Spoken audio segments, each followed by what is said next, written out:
আপনার নাম কি? হ্যাঁ সরি সরি বুঝি না। ইশরাত জাহান আফরিন। বাবার নাম কি? বাড়ি কোথায়? জৈনকাঠি। বিয়ে হয়েছে কতদিন আগে? 3 বছর।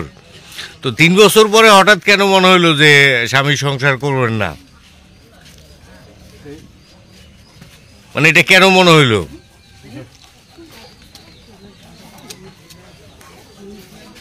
কারণ হচ্ছে যে আমরা যতটুকু বুঝি যে যদি অমিল হয় স্বামীর সাথে, আসলে যদি ওইরকম মনে হয় যে না বনিবনা হবে না বা আমরা থাকতে পারবো না, সংসার করতে পারবো না, তাহলে সেখানে 3 বছর এটা তো একটা দীর্ঘ সময়, তো একটা বাচ্চাও আছে, তো এরপরে কেন আসলে এই বিষয়টা হলো, কারণটা কি? ওই ছেলের নাম কি যার সাথে পরকীয়া? আচ্ছা আপনি এখন যার সাথে যাবেন ওর নাম কি? জি সাব্বির। বাসা কোথায় ওর? এই আবাসনেই না বাইরে? বাইরে। তার সাথে রিলেশন কতদিন আগের? কতদিন থেকে সম্পর্ক আপনার?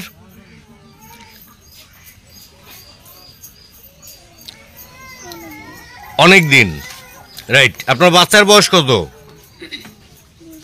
2 বছর। আপনি হয়তো বড় কিয়ে করে সেই সাব্বিরের সাথে আপনি চলে যাবেন, আপনার বাচ্চা দেখবে কে? আপনার বাচ্চার ফিউচারটা কি আসলে? বাচ্চা আপনি নিয়ে যাবেন? আপনার কি মনে হয় যে আপনার সেই পরকীয়া প্রেমিক আপনার বাচ্চা সহ আপনাকে রাখবে? সম্ভব এটা?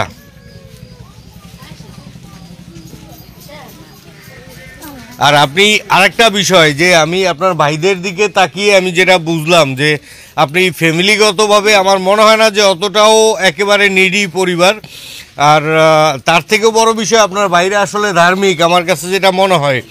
তো সেই ভাইদেরকে আপনি যে অপমান অপদস্থ করলেন, এর পরবর্তী ফলাফলটা কি আসলে?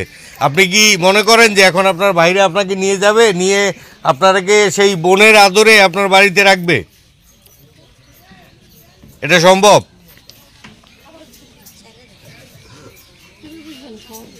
বলেন এটা কি সম্ভব আসলে?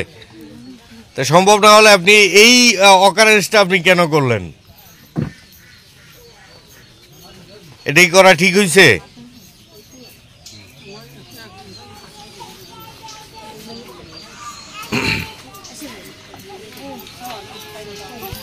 নাম কি তোমার ভাইয়া? আমার নাম মোহাম্মদ রুহুল আমিন। করো কি তুমি? আমার বাদগার দোকান আছে। বাদগার দোকান আছে, হ্যাঁ আমি চিনি অবশ্য। আচ্ছা বিয়ে করছো কতদিন আগে? 3 বছর আগে। আচ্ছা এই যে তোমার ওয়াইফের সাথে যে পরকীয়া মূলত এটা তুমি জানতা আগে? আমি একবার ধরছি, তারপর কোরআন শরীফ লিয়ে কিরে করাইছি যে আর আগাবই না। এটা কতদিন আগে?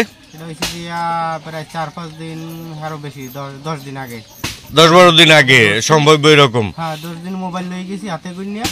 তারপর আমি ওর কোরআন শরীফ ছুঁয়ে কিরে করাইছি যে তুই আর এদিকে যাবি না। ও আমার পাওটা ধরে মাপ চাইছে, পরে আমি মানিয়ে নিছি যে ভালোই যাইবে, এখন ভালো একটা সুযোগ দেওয়া যায়। সুযোগ দিয়েছি, পরে আমি দোকানে ছিলাম, আমার ছোট ভাই ধরছে হাতে নাতে। গতকালকে রাত্রে কটার দিকে? আনুমানিক 10টা 11টা 11:30 বা 12টা হয়তো গভীর সময় আপনার আসতে দেরি। এই সময়টায় আপনার বাসায় তখন আর কে কে ছিল? আমার বাসায় আর কেউ ছিল না। আমার বাসায় ছিল বলতে ছোট ভাই মোবাইল হারতে গেছিল, পরে মোবাইলকে আবার চার্জে বসাইছিল।